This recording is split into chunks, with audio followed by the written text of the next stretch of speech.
Okay, I should be finishing Roni from last night, but instead, of course, I was watching the Jeff Lewis video on the Sirius XM app. I am telling you, if you are not watching this video, you are missing so much. So there's a pre-show, there's 2 commercial breaks, there's an after show. Sometimes we hear information that Jeff accidentally says, the guests accidentally say. So today was clearly a super emotional day, but take a listen to this clip where Carrie Lewis is talking about how emotional it was that Jeff shared all the details about what's been going on with Brandy Howard and Julie Goldman. And she basically says, well, look, it was their job. And listen to what Jeff says, and we'll chat about it.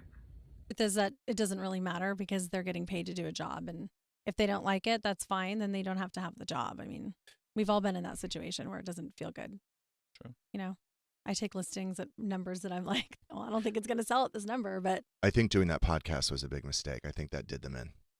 The podcast he's talking about is called Pink Shade Pod, and they did it last week. I was told about it, and I don't know.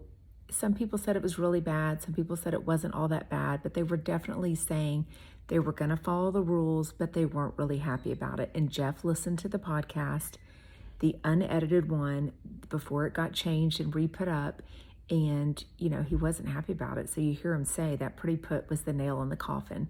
But listen to the after show where he tells us if he has hopes of them rebuilding their friendship again. Tell me in comments what you think. I don't know. I mean, if you look at somebody with a history of self-sabotage, you hope for the best, but